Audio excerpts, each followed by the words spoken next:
A paz do Senhor Jesus. Neste momento de meditação da palavra,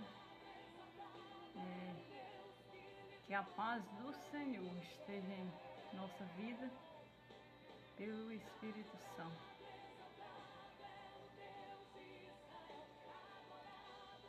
E falar de paz é falar de Deus. Falar de Deus é falar do Cristo Jesus que nos salvou.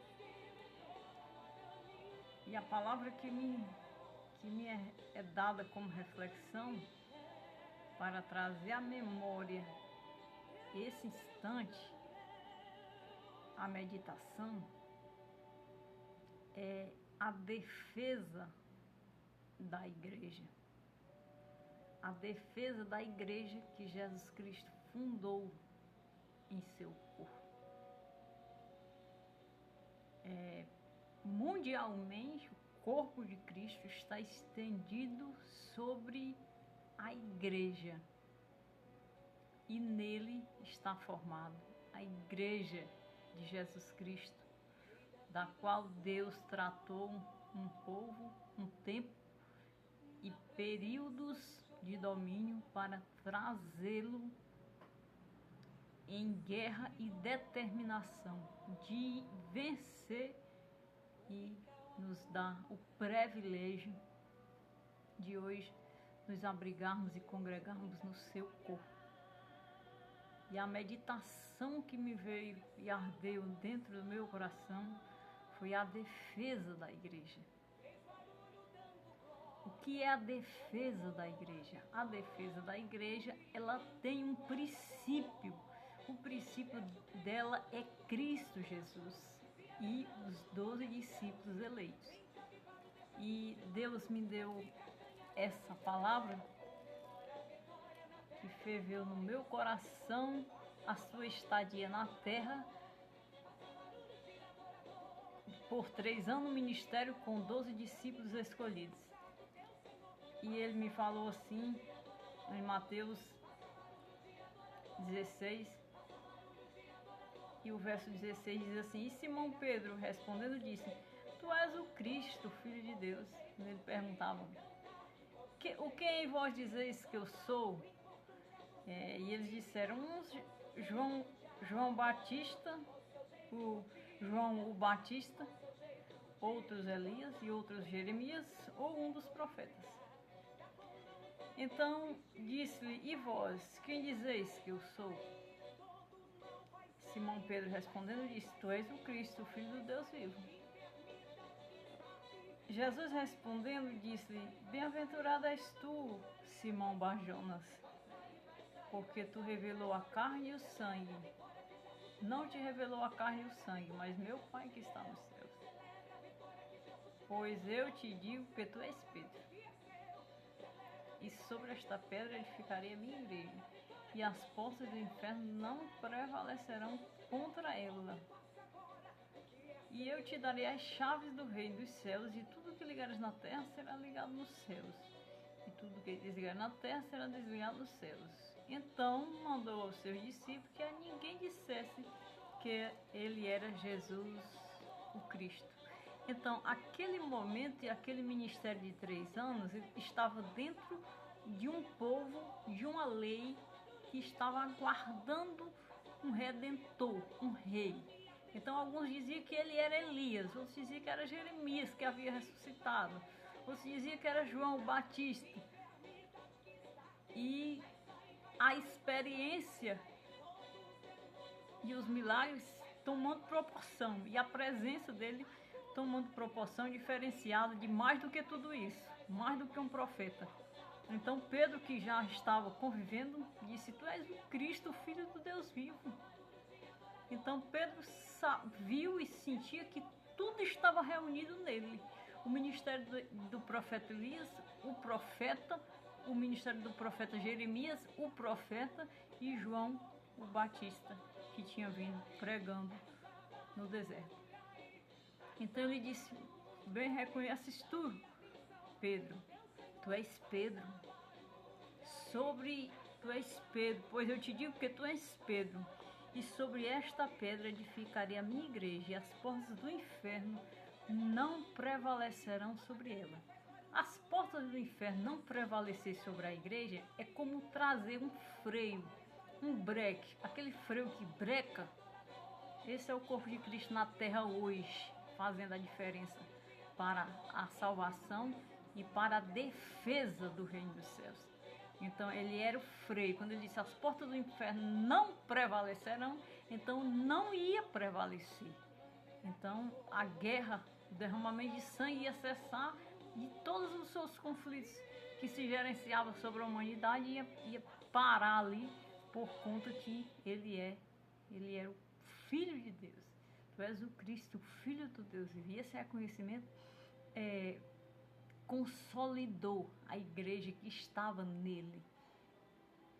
E os discípulos estavam convertidos de que estava ali com Deus, mais do que um profeta. Esse era o resumo da situação. Então, elegido aqueles 12 discípulos, ele disse: eu te darei as chaves do reino, e tudo que ligares na terra será ligado no céu, e tudo que eles ligarem na terra será ligado no céu. Então a igreja foi algo que ele ligou na terra. Ele ligou na terra ali a igreja e os 12 discípulos. Aquela ligação consumou a obra da salvação em Cristo Jesus. Pedro morreu crucificado, mas Pedro fez a obra missionária. Quando Cristo vence a lei e ressuscita, ele deixa 12 esperando o batismo de fogo. Quando o batismo de fogo desce, 12 escolhidos, havendo Judas sido substituído, os mesmos 12 continuaram a missão, porque Cristo volta no Espírito e mantém a missão de pé e adiante. Ou seja, foi somente uma questão de dias para que isso fosse retomada, a missão da pregação da verdade por Jesus Cristo. Cristo ele já começou a pregar o Pai nele. Então, quando ele subisse, ficava a memória dele, ninguém com ele estivesse ali no sacerdócio. Então, ele consuma tudo, faz tudo, ressuscita e sobe e volta em outra posição de vida. Não mais no corpo glorioso como ele ressuscitou, ele volta em outra posição de vida espiritual, que foi em fogo. E aí mantém o ministério de pé, em milagres, maravilhas, sinais e esclarecimento da salvação de Deus. E quando isso acontece, ele sela os 12 na mesma unção. E Pedro era pescador e teve morte de cruz. Pedro fez missões em Roma. Então, pela lei, Pedro foi crucificado. Pedro teve morte de cruz. André, irmão de Pedro, pescador, Cafarnaum, também teve morte de cruz. André fez missão na Caia, na Grécia, em Roma, e foi também crucificado pela lei. João morreu de velhice, o único que morreu de velhice, que fechou o evangelho e que recebeu o livro selado. Por João, Jesus entrou. Por outro João, Jesus consumou a salvação, entregando a obra final, que foi o livro selado, o julgamento da igreja. Então João morreu de velhice. E João entrou dentro de um tacho de óleo fervente, e Deus o tirou de lá como ele entrou. Filipe fez missão. João fez missão em Roma e em Éfeso. E João foi aquele que contribuiu com o nascimento do apóstolo Paulo e com a comunhão que houve com o apóstolo Paulo entre eles dois. Ele foi o discípulo que conviveu com Paulo e que dialogou com Paulo e debateu a verdade com o apóstolo Paulo. Filipe morreu matado em Herópolis, fez missões na Palestina e na Grécia, na Ásia Menor, em Teralópolis. Mateus morreu de um ferimento de uma espada, fez missão na Pérsia, na Judéia e na Etiópia. Tomé Extremos morreu flechado na Índia, fez missão na Índia e em Milápolis. Simão Zelote, martirizado. Simão Zelote foi martirizado e não tem dizendo onde ele estava fazendo missões. Simão Zelote. Tiago, filho de Zebedeu, pescador, morreu primeiro a ser morto. Foi o primeiro a ser morto por Herodes. 440 anos depois de Cristo. 44 anos depois de Cristo, Tiago foi morto por Herodes. E o segundo Tiago, filho de Alfeu, foi missionário na Palestina e foi morto crucificado, apedrejado por um sacerdote. Judas Tadeu, martirizado a golpes e a lança, região que fez missões na Judéia, Samaria e Eduneia, na Síria, na Mesopotâmia e na Líbia antiga. Então Judas Tadeu foi o que que foi mais adiante nos territórios, né? Ele alcançou o maior índice de territórios foi ele. E Bartolomeu Natanael foi esfolamento e fez missão na Ásia Menor até a Índia. Esses discípulos, só teve um que escapou e morreu na velhice. João recebeu o livro do Apocalipse. Então João consuma a obra da igreja. Então o sangue desses discípulos, todos eles somaram para a salvação. Eles estavam dentro com Jesus, eles estavam na cruz com Jesus. Era como se eles tivessem pago o preço com a Jesus. Então foi uma missão unificada e um sacerdócio consumado em Cristo Jesus. Então eles são a defesa da igreja. Pedro perdeu a vida e morreu crucificado para defender a igreja, para defender a verdade, para defender a Jesus, inclusive no ano e no tempo que eles estavam vivendo, frente à lei, e que ele já tinha negado a Jesus e arrependeu-se amargamente e o recebeu ressuscitado em sua vida nos dois sentidos. Então Pedro, ele foi um missionário. Todos eles foram missionários, eles não morreram em seguida, eles foram fazer missões e nas missões eles chegaram a esse ponto por conta que não havia luz. A luz foi Cristo para cumprir a lei. Então só existia a dureza da lei e no meio do seu povo. Então eles tiveram que fazer missões e falar de Jesus e ganhar territórios, avantajar a mensagem na verdade e levar aos outros territórios vizinhos.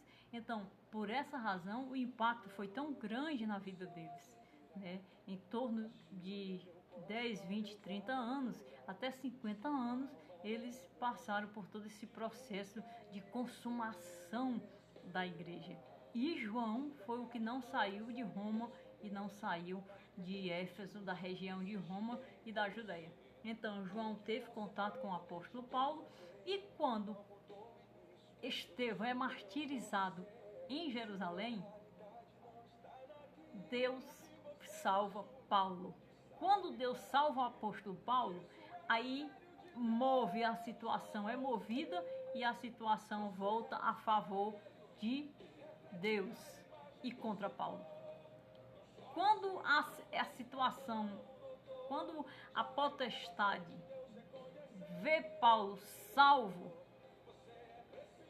o tumulto e o inferno dos demônios se viram contra Paulo e abre mão um pouco para a igreja. É tanto que Paulo sofreu demais.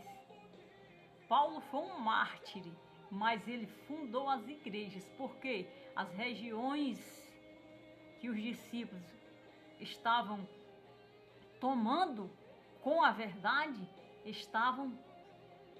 foram evangelizadas e foram pregadas o evangelho por Paulo.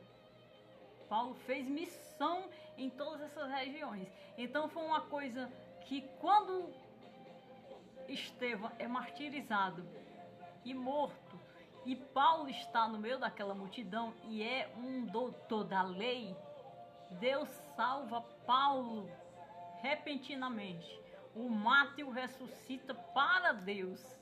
e para tirar a pressão que estava da lei em cima da igreja. Então o que acontece? A perseguição subtrai-se e os discípulos, os judeus e a lei caem em cima de Paulo. E Paulo tinha capacidade legal de estar em Jerusalém e de ir para as sinagogas falar da lei e da transformação que Jesus fez na lei. Então a situação foi toda para cima de Paulo. Por isso Paulo sofreu muito e sofreu em todas essas regiões, e as igrejas foram salvas e constituídas pelo apóstolo Paulo, por causa dessas curvas que deu a ação de Deus sobre os homens e sobre o perdão do pecado e sobre a nascente da igreja. Porque o homem em si não é nada mais, nada menos do que uma fera, do que um ignorante, do que um ser feroz.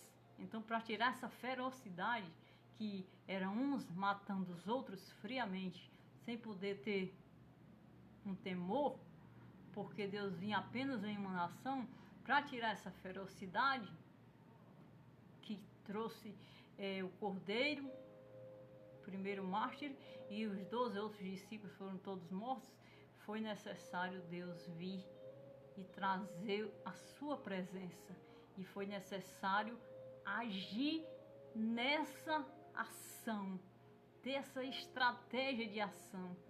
Então, quando Paulo se converte, as igrejas são fundadas, porque primeiro, ele é uma grande testemunha, ele é doutor da lei, ele comprou a lei e o direito de ser judeu e converteu.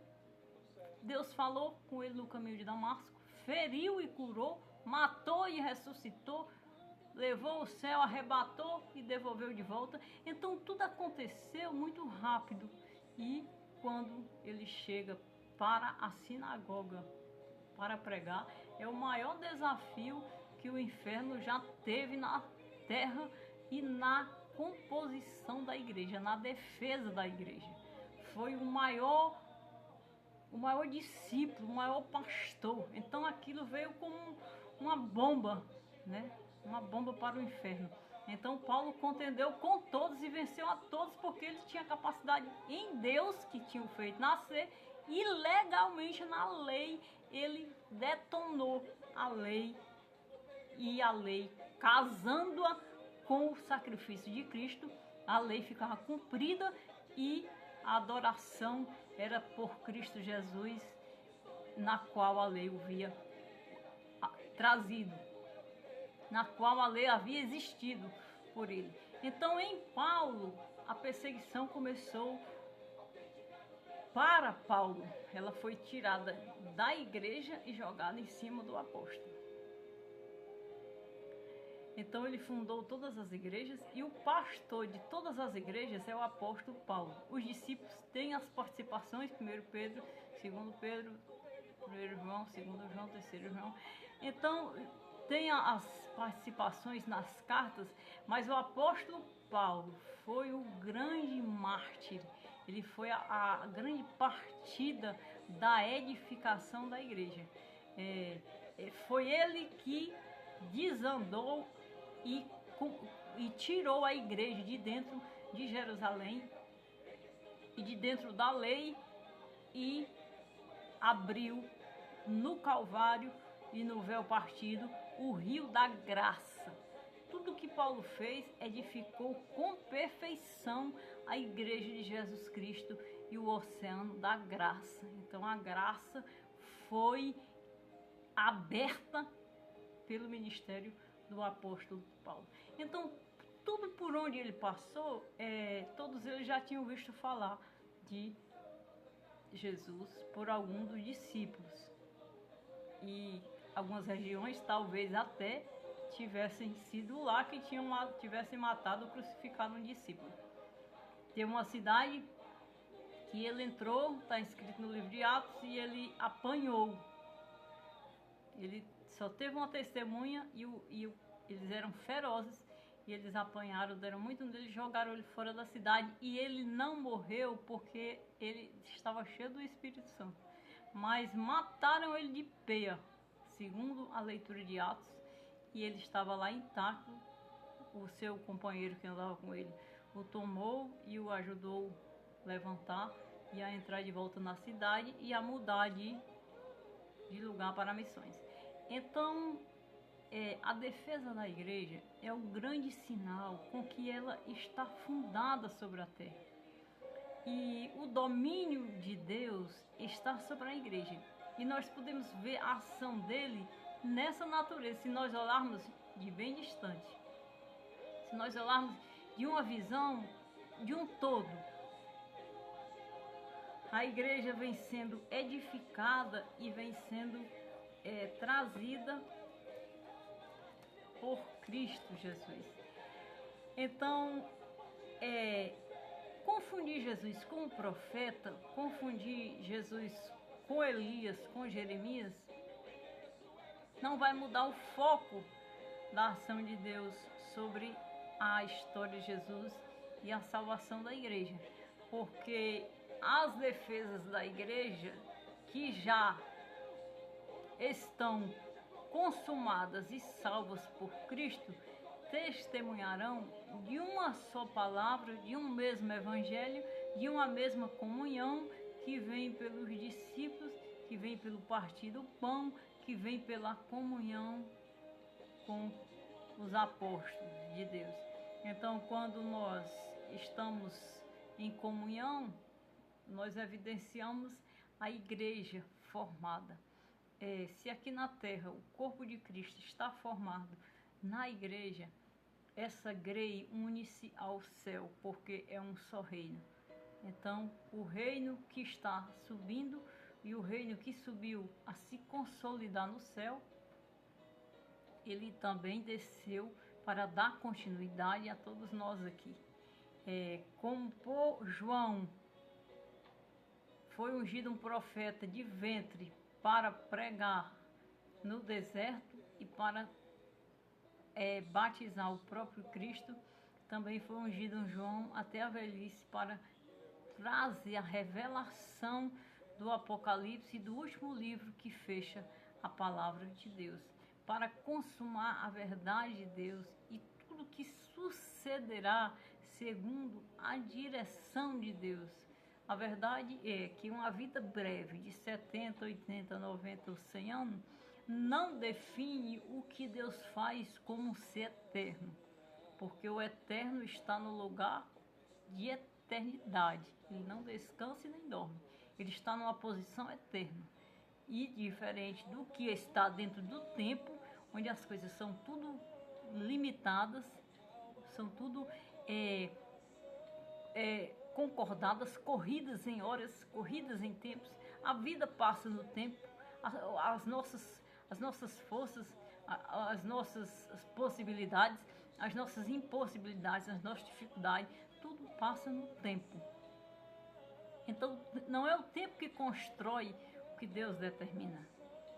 É Deus que constrói no tempo a promessa e a palavra dele. Então, eu achei muito interessante quando eu parei para pensar no poder da defesa da igreja, no poder com que Deus entregou um cordeiro e confiou a ele os 12 com ele na mesma missão, né? Então, até aqui eu posso sentir o quanto Deus ele é forte, quanto Deus ele é poderoso. Deus ele não é o que a gente espera e o que a gente muitas vezes precisa. Ele é muito mais. Porque enquanto eu vivo por uma fraqueza, por um fracasso, por uma dificuldade, a vida que em mim vivo é muito mais Cristo do que as minhas forças. Ou seja, ele nos leva além das forças, e quando as nossas forças se rompem, ele estabelece a dele, que essa é a grande verdade. Mas ele vai consumar o plano naquilo pela qual ele vem tratando. Então, por mais que eu olhasse para um rei humilde, Mas se eu visse Deus nele, como discípulo e como fez Pedro, eu tinha que confessar o que ele era, porque eu estava vendo a evidência da grandeza de Deus. Então, quando ele perguntou, o que dizem os homens que eu sou? Ele disse, eles estão dizendo que um diz que é Jeremias, diz que é Eli que ressuscitou, e não reconhecem, não tem coragem para reconhecer que realmente tu és o Messias, o prometido, a promessa, o Cristo. Quem olha, quem vê, quem convive, quem encontra no caminho, consta o quanto Deus está entre nós. E isso é fácil e é notável sentir. E ele teve a coragem de dizer, né? Então, era dentro de uma sociedade que estava pressionando a negar. Por isso eles estavam se escondendo em os profetas, em o João, o Batista, que tinha acabado de passar sobre a terra. Então, e se escondendo nisso, eles não tinham... Então, quando Pedro fala, ele diz, pois Pedro, tu és Pedro. Tu és pedra. Sobre esta pedra eu edificarei a minha igreja, e as portas do inferno não prevalecerão. Qual era a pedra ali? A pedra era a lei. A lei que o ia crucificar. A lei que crucificou os discípulos e que negou o quanto pôde a verdade de Deus em Cristo Jesus. Então, sobre esta pedra eu edificarei a minha igreja.